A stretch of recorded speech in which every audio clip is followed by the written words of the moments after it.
Assalamualaikum warahmatullahi wabarakatuh.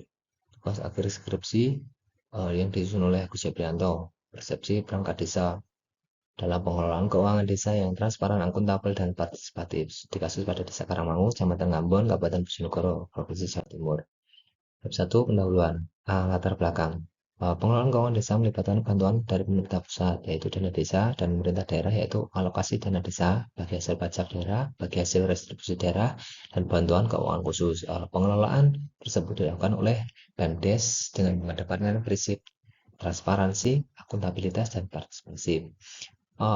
Pengelolaan keuangan desa seringkali menghadapi berbagai masalah seperti penyalahgunaan dana desa, korupsi, kurangnya kontrol dan pengawasan, serta ketidakjelasan prosedur dan mekanisme pengelolaan keuangan. Masalah-masalah ini dapat menghambat efektivitas pengelolaan keuangan desa dan mengurangi manfaat yang seharusnya diperoleh oleh masyarakat.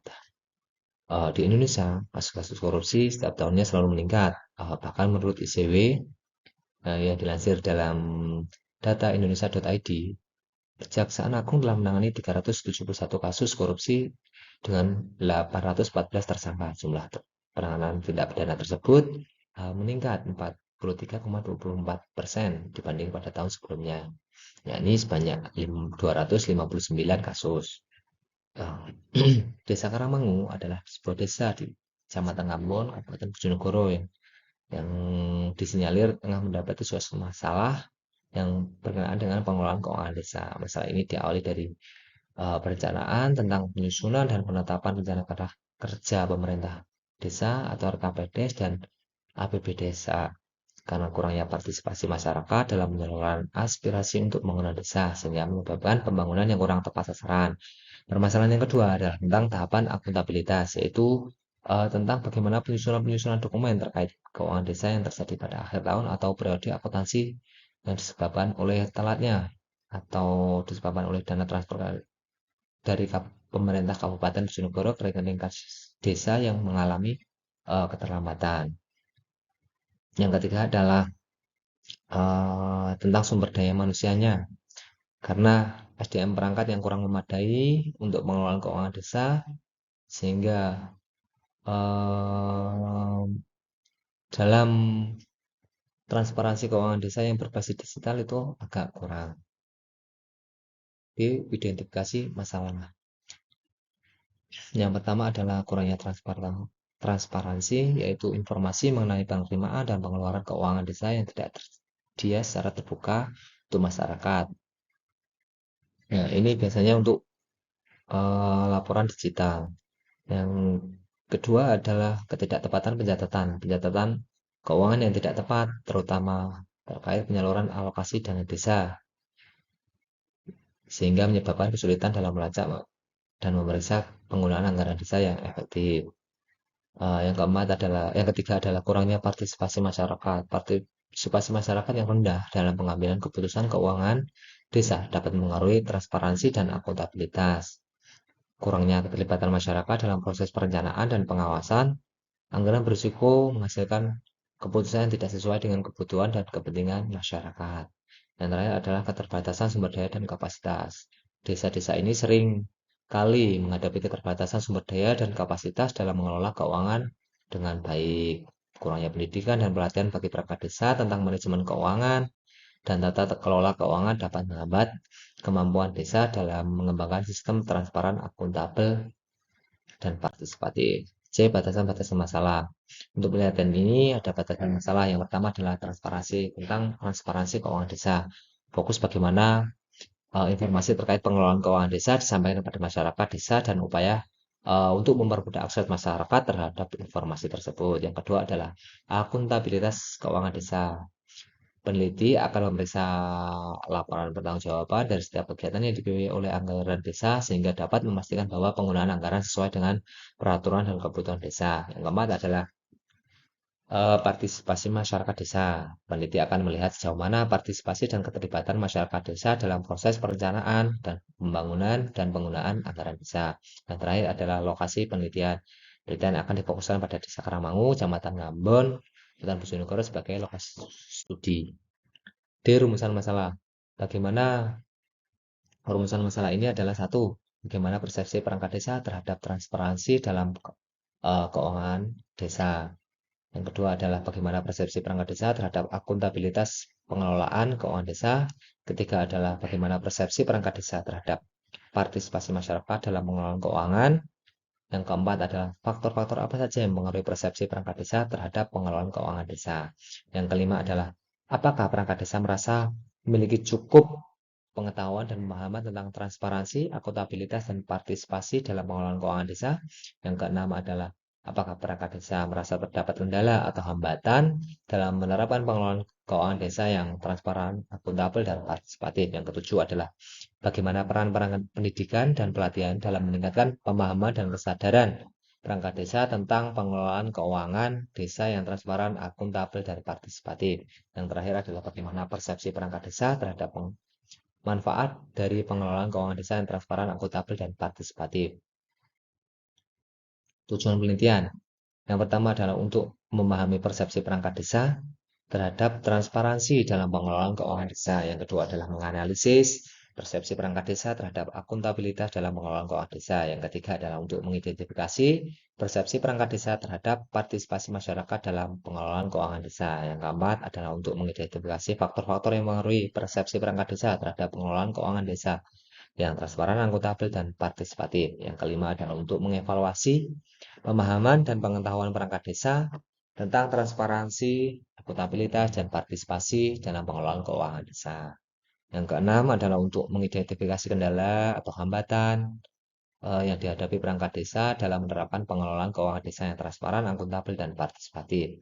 Yang ketujuh adalah untuk mengevaluasi peran pendidikan dan pelatihan dalam meningkatkan pemahaman dan kesadaran perangkat desa tentang pengelolaan keuangan desa yang transparan, akuntabel, dan partisipatif. Yang terakhir adalah untuk memahami persepsi perangkat desa terhadap manfaat dari pengelolaan keuangan desa yang transparan, akuntabel, dan partisipatif.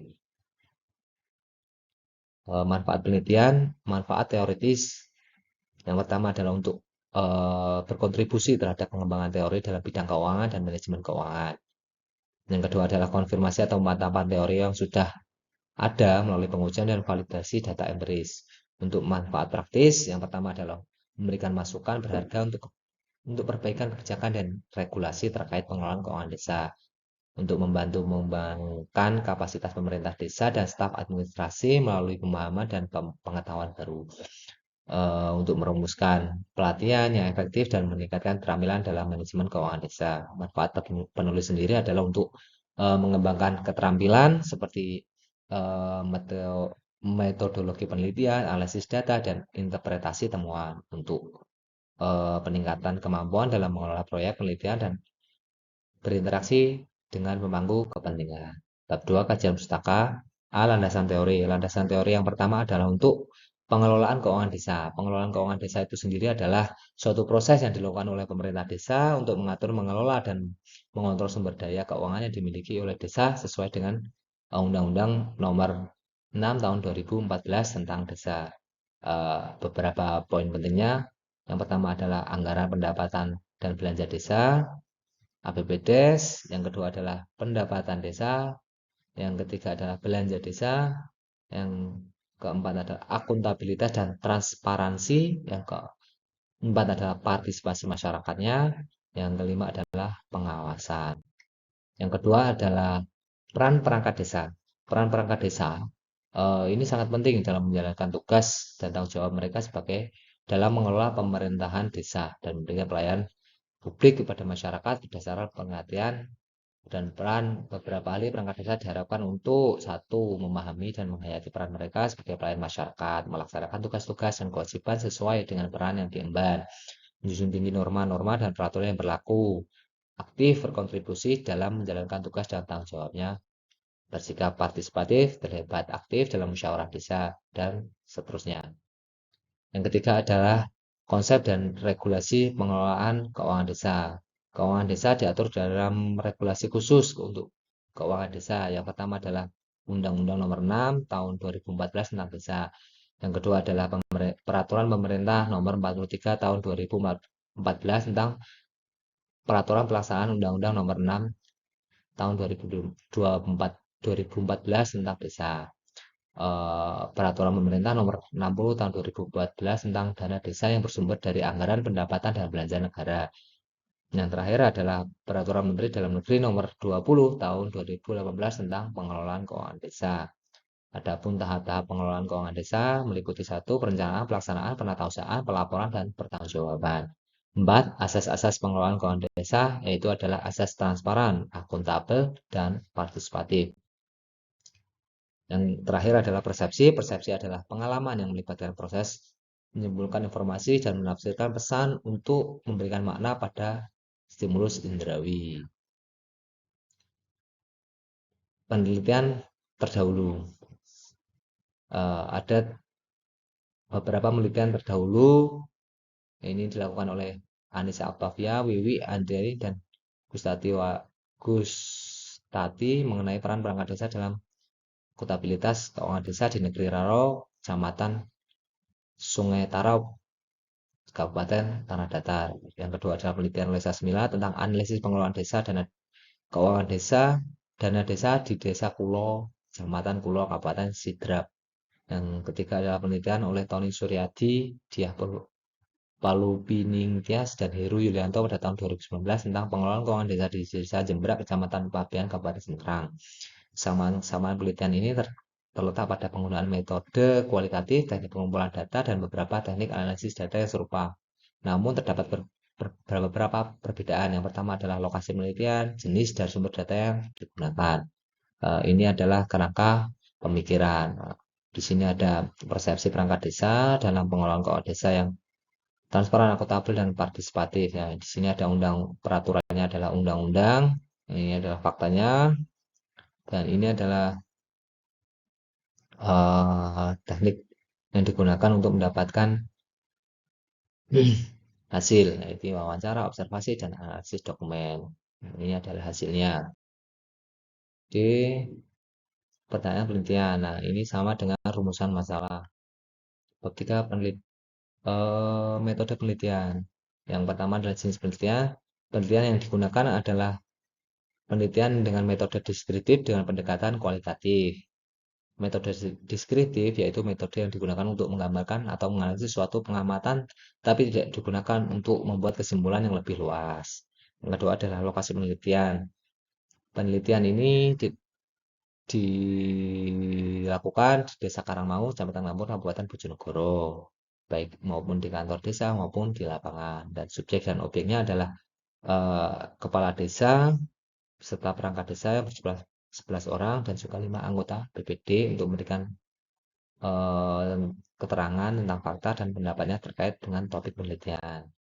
Teknik pengumpulan data dilakukan dengan 2 sumber, yaitu 1 data primer dan data sekunder. Data primer melalui wawancara, observasi, dan dokumentasi. Sedangkan data sekunder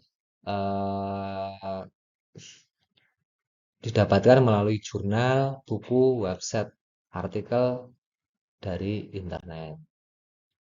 Yang terakhir adalah analisis, teknik analisis atau prosedur atau tahapan penelitian. Yang pertama adalah kita melakukan reduksi data. Reduksi data merupakan langkah untuk mengelompokkan data kasar yang diperoleh sehingga hanya data yang diperlukan saja yang digunakan. Yang kedua adalah penyajian data. Setelah data mengalami reduksi, langkah berikutnya adalah menyajikan data. Yang ketiga adalah penarikan kesimpulan. Penutup dalam analisis data kualitatif melibatkan penarikan kesimpulan dan verifikasi. Terima kasih. Wassalamualaikum warahmatullahi wabarakatuh.